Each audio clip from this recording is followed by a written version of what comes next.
I met Gail at an inter-college festival when we were both in our early 20s, and honestly, it was like something out of a movie. He was this sweet, earnest guy who seemed completely smitten with me from the moment we started talking. I remember thinking how refreshing it was to meet someone who actually seemed to appreciate me? Not like those other college guys who were just looking for hookups or playing games. Gail was different. He was genuine, loyal, the kind of guy who would actually listen when I talked about my dreams and ambitions. What really sealed the deal for me was when I found out he didn't even go to his senior prom because he wanted to stay faithful to me. Can you believe that? We'd only been dating a few months, and he was already that devoted. I mean, it was actually kind of sweet, even if it was maybe a little over the top, but it showed me what kind of person he was. Someone who took commitments seriously, someone who wouldn't just abandon me the moment things got difficult or complicated. We had this amazing relationship all through the rest of college. I graduated a year before him and got a job in the city. And when it was time for his final year, he actually moved in with me. It felt so natural, so right. We were like this perfect team. I was the practical one handling the real-world stuff, and he was still finishing up his degree.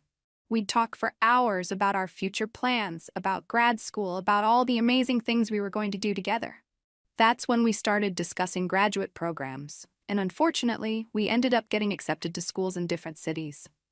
It wasn't ideal, obviously, but we both knew it was temporary. 2, maybe 3 years at most, and then we'd be back together, ready to start our real adult lives. I was actually kind of excited about the independence, if I'm being honest. Don't get me wrong, I loved Gail, but there was something appealing about having my own space, my own life, without having to coordinate everything with someone else. The long-distance thing started out okay. We'd talk every night, text throughout the day, visit when we could afford it. But grad school is intense, and I was making new friends, getting involved in my program, really throwing myself into this new chapter of my life. Gail was doing the same thing on his end, of course, but somehow I felt like I was adapting better, embracing the change more fully. That's when I started noticing other people, not in a serious way, just noticing.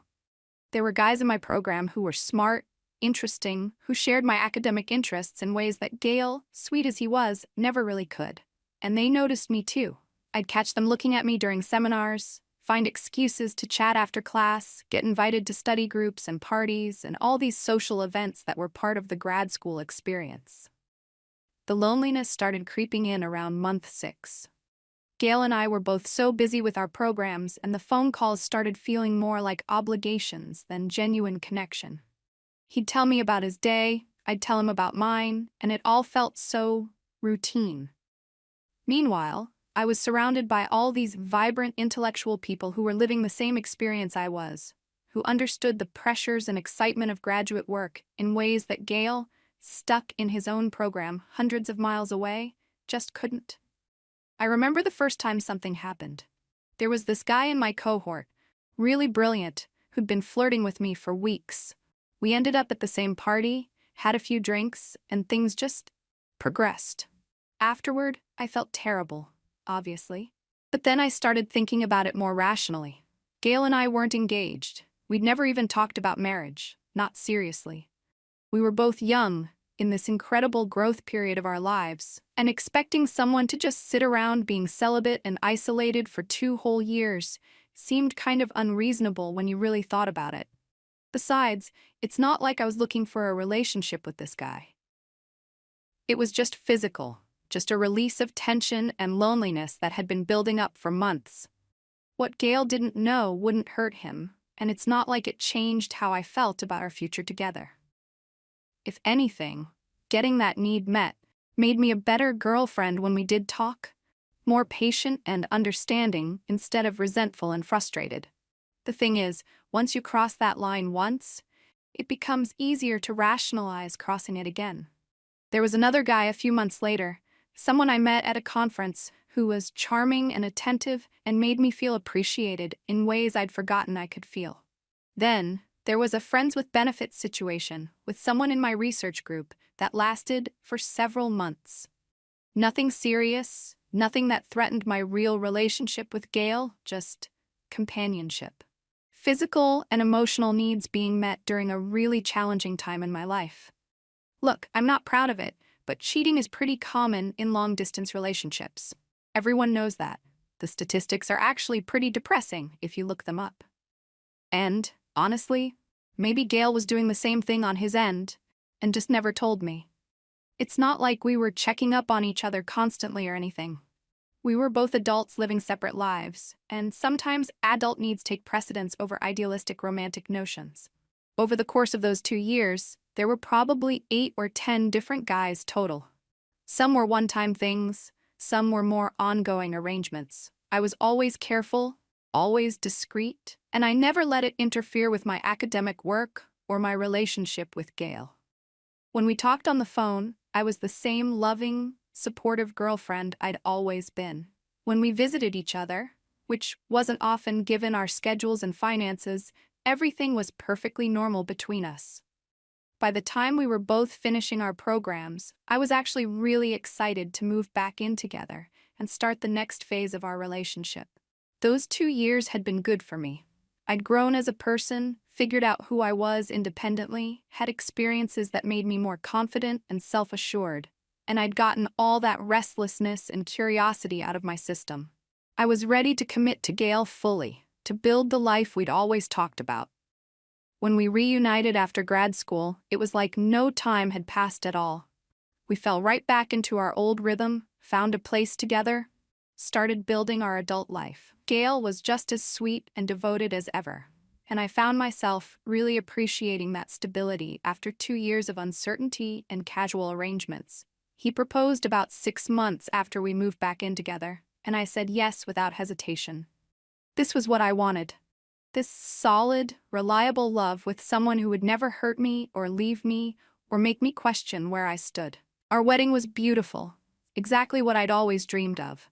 Gail was so happy, so grateful, telling everyone who would listen how lucky he felt to be marrying me. And I did feel lucky too. I'd had my experiences, learned about myself and what I wanted, and now I was choosing Gail with full knowledge of what else was out there. In a way, those 2 years had made me more certain about our relationship, not less. We settled into married life easily. Gail got a good job, I got a good job.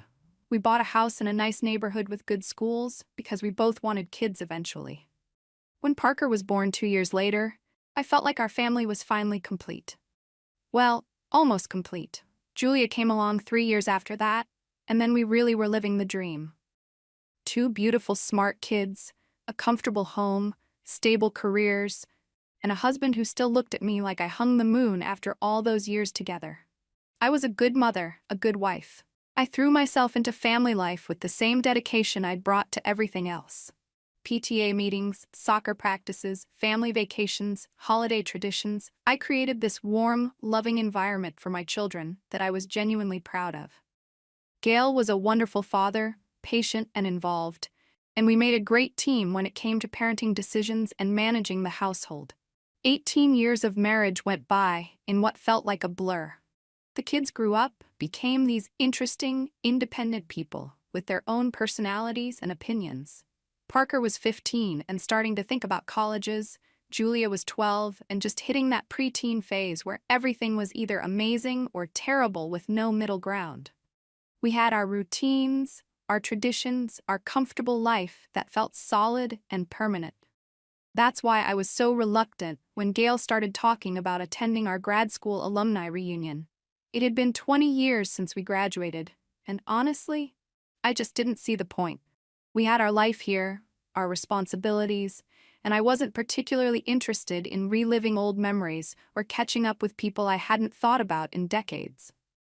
But Gail was excited about it, kept talking about how fun it would be to see everyone again, to show off our successful marriage and beautiful family. I tried to get out of it with various excuses. The kids had things going on, work was busy, it would be expensive to travel. But Gail was persistent in that gentle way of his, and eventually I ran out of reasonable objections. Fine, I thought. We'd go, make polite conversation for a few hours, and then come home to our normal life. What was the worst that could happen? The reunion was exactly as boring and awkward as I'd expected. A bunch of middle-aged people trying to impress each other with their career achievements and family updates, everyone looking older and more tired than they wanted to admit. I was actually handling it pretty well, making small talk and playing the role of the happily married wife and mother, when Bella showed up. Bella had been in my program, someone I'd been friendly with but not particularly close to. She was one of those people who always knew everyone's business, who remembered every piece of gossip and drama from 20 years ago, like it had happened yesterday. She made a beeline for Gail and me as soon as she spotted us, gushing about how wonderful we looked, how amazing it was that we'd made it work after all these years. The conversation was going fine until she started reminiscing about grad school parties and social events. She was laughing about some drama involving people I barely remembered when she casually mentioned something about hookups during our grad school years. Not college, specifically grad school. And she looked right at me when she said it. I felt my stomach drop, but I tried to play it off casually. Maybe she was confused, mixing up time frames, thinking about someone else entirely. I laughed it off and tried to redirect the conversation, but I could see Gail's expression changing. He was looking at me with this puzzled, suspicious look that I hadn't seen in years. Didn't Bella clarify that she got confused? I said quickly, but Bella just looked at me blankly, clearly not understanding what I was trying to communicate. The conversation moved on to other topics, but I could feel Gail's eyes on me for the rest of the evening, could sense him processing what he'd heard. The drive home was tense and quiet. I kept trying to make normal conversation about the people we'd seen, the funny stories we'd heard, but Gail was clearly distracted. When we got home and the kids went to bed, I was hoping we could just go to sleep and pretend the whole awkward moment had never happened. But Gail had other plans. "We need to talk," he said, and I knew from his tone that this wasn't going to be a casual conversation. He sat me down in our bedroom and asked me directly about what Bella had said. I tried to deflect, to act confused about what he was even referring to, but he wasn't buying it. "Did you cheat on me during grad school?" he asked, point blank, and I felt cornered in a way I hadn't experienced in 20 years. I could have kept denying it, but something in his expression told me he already knew the answer. So I went with a modified version of the truth, something that would satisfy his need for honesty without completely destroying our marriage. "It was just one time," I said, trying to sound appropriately remorseful. "It was a long time ago, and it didn't mean anything. I was lonely and made a stupid mistake that I've regretted ever since." But instead of the relief or forgiveness I was expecting, Gail just looked more hurt and angry. He started pacing around the room, running his hands through his hair, asking questions I didn't want to answer. How long had I been lying to him? How could I build our entire marriage on a foundation of deception? Did I have any idea what this meant to him? That's when I started getting defensive. I mean, honestly, his reaction seemed way over the top for something that had happened decades ago and had literally no impact on our current life. Maybe I was a jerk for being loyal, I thought, but at least I wasn't falling apart over ancient history that didn't matter to anyone. "We weren't even engaged," I pointed out, trying to make him see reason. "We didn't know where our relationship would lead. And I was dealing with a really difficult situation the best way I knew how. It's not like I was trying to hurt you. You never even knew about it until tonight." But Gail wasn't interested in my explanations or justifications. He was acting like I'd betrayed him yesterday instead of 20 years ago, like this one mistake somehow negated 2 decades of marriage and family and commitment. It was honestly pretty frustrating to watch him spiral over something so meaningless. The argument went on for hours, with him asking the same questions over and over and me trying to explain the context and circumstances that had led to my decision. But he wasn't listening, wasn't trying to understand my perspective at all. Finally, around 3 a.m, he announced that he needed space to think and that he was going to stay with Xavier for a while. I was shocked. I mean, I knew he was upset, but I didn't think he'd actually leave our home, leave our children, over something that had happened when we were basically still kids ourselves. But he packed a bag and left just like that, leaving me to figure out how to explain his absence to Parker and Julia. The next few weeks were incredibly difficult. The kids kept asking where their father was and when he was coming home, and I had to come up with explanations that wouldn't completely destroy their image of their family. I told them that Gail and I were having some problems and needed some time apart to work things out, which was true as far as it went. I kept expecting him to come to his senses and come home. This was his family, his life, his children who needed him. But days turned into weeks, and he was still staying with Xavier, still refusing to have any real conversation about working through this like adults. He'd call to talk to the kids, but he was cold and distant with me, like I was some stranger who had hurt him instead of his wife of 18 years who had made one mistake when she was young and stupid. I tried reaching out to him, tried explaining the situation more fully, but he wasn't interested in hearing my side of things. He was so focused on his own hurt feelings that he couldn't see the bigger picture. That we had built something beautiful together. That we had 2 children who needed both their parents. That throwing away 20 years over something so trivial was completely insane. After about 6 weeks of this nonsense, Gail finally came home. I thought he'd finally come to his senses, realized that our marriage was worth more than his wounded pride. But instead, he came home with divorce papers and a lawyer's business card. I couldn't believe it. I literally could not believe that he was serious about ending our marriage over this. You're really going to throw away our entire life together over something that happened 20 years ago? I asked him, but he just looked at me with this cold, determined expression I'd never seen before. The kids were devastated, obviously. They couldn't understand why their father was suddenly talking about divorce, why their stable, happy family was falling apart. I tried to explain it to them as gently as possible, but how do you tell your children that their father is destroying their family because he can't get over something that happened before they were even born? Gail insisted that we try couples therapy before finalizing anything, which I agreed to, mainly because I thought a neutral third party would help him see how unreasonable he was being. But the therapy sessions were just more of the same. Him acting wounded and betrayed, me trying to explain the context and circumstances that had led to my decisions. The therapist kept pushing for complete honesty, which I found pretty rich, considering that complete honesty was what had gotten us into this mess in the first place. But eventually, under pressure from both of them, I admitted that it hadn't been just one time. There had been several different guys over the course of those 2 years, maybe 8 or 10 total. Gail's reaction to this news was even more dramatic than his reaction to the original revelation. He actually stood up and walked out of the session, leaving me sitting there with the therapist, trying to explain that the specific number didn't really matter. The principle was the same whether it was 1 or 10.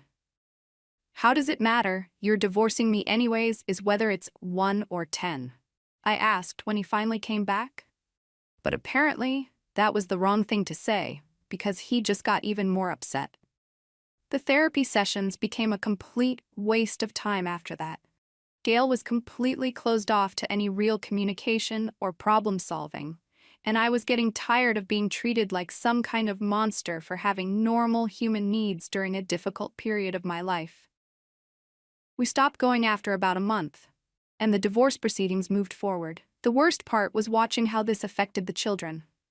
Parker, especially, became really angry and resentful, and unfortunately, he was directing a lot of that anger at me.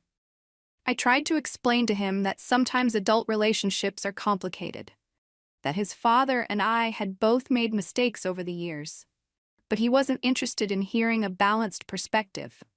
"You're the one who broke this family, not Dad," he told me one day, which was incredibly hurtful and unfair. I was the one who had stayed and tried to work things out. I was the one who wanted to keep our family together. But somehow I was being painted as the villain in my own home. Julia was a little more understanding, but even she started questioning things she'd never questioned before. "If she could lie to you for 20 years, how do we know she hasn't lied to us too?" she asked Gail one day, not realizing I could hear her. That was probably the most painful moment of the entire process, realizing that my own children were starting to see me as untrustworthy. When it came time to decide custody arrangements, both kids said they wanted to live with their father. I was devastated, but I tried to be understanding. They were going through a difficult time, and Gail had been working hard to position himself as the innocent victim in all of this. I figured that once the initial shock wore off, they'd want to spend more time with me. The financial negotiations were another nightmare entirely. I had contributed just as much to our household over the years, had sacrificed just as much for our family, but Gail was acting like I didn't deserve anything, because of mistakes I'd made decades ago. I asked for the house to be valued at what we'd originally paid for it, rather than current market value, which seemed fair considering the circumstances, but he refused. I asked for some temporary alimony while I got back on my feet as a single person, but he refused that too. His lawyer kept talking about consequences for choices, like I was some kind of criminal instead of someone who had made some poor decisions during a difficult time 20 years ago. It was incredibly frustrating to be treated like I was the only one who had ever done anything wrong in our marriage. Like Gail had been this perfect husband who never made any mistakes or hurt my feelings or took me for granted. Eventually, we worked out an arrangement where he would pay me for my share of the house in installments, which wasn't ideal, but was better than nothing. The custody arrangement was supposed to be joint, but in practice, the kids spent most of their time with him, only coming to stay with me occasionally, and usually reluctantly. The whole process took about 6 months from start to finish, and by the end of it, I was exhausted and ready to move on with my life. I found a nice apartment closer to downtown, started dating again, tried to rebuild my social life outside of the married with children bubble I'd been living in for so long. It's been strange being single again after all these years, but also kind of liberating. I don't have to coordinate my schedule with anyone else or worry about someone else's feelings about my choices. I can go out when I want, see who I want, live my life on my own terms, without having to justify myself to someone who's determined to hold grudges about ancient history. The kids are slowly starting to come around, I think. Julia has been spending more time with me lately, and even Parker seems less hostile than he was initially. I think they're starting to realize that their father isn't quite the saint they thought he was, that relationships are complicated, and that people make mistakes without being fundamentally bad people. Gail has started dating too, apparently, though he's being very discreet about it around the children. Part of me wonders if his new girlfriend knows the whole story, or if he's presenting himself as this tragic figure whose evil ex-wife destroyed their perfect marriage through her terrible betrayal. Knowing Gail, probably the latter. Looking back on everything, I do wish things had worked out differently. I wish Gail had been mature enough to work through this like an adult, instead of blowing up our entire life over something that happened so long ago. I wish our children hadn't had to go through the trauma of their parents' divorce. I wish I had been smarter about keeping the past in the past where it belonged. But I don't regret the choices I made during grad school.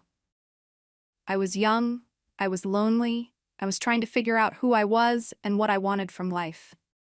The experiences I had during those 2 years helped shape me into the person I became, and I think I was actually a better wife and mother because I had gotten that restlessness out of my system before settling down.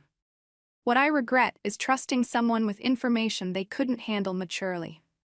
I regret believing that Gail was secure enough in our relationship to understand that what happened before we were married didn't diminish what we built together afterward. I regret not realizing how fragile his ego really was underneath all that loyal, devoted husband act. If I had to do it over again, I would have taken those secrets to my grave. Some things are better left unsaid. And some people can't handle the complexity of real adult relationships. Gail wanted to live in a fairy tale where we were each other's first and only everything.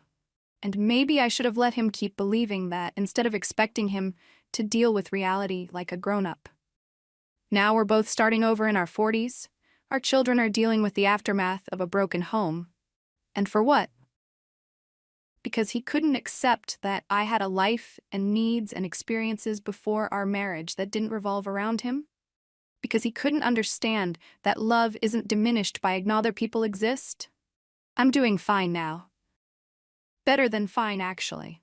I'm dating someone new, someone more mature and sophisticated who understands that people have histories and that those histories don't define everything about who they are today.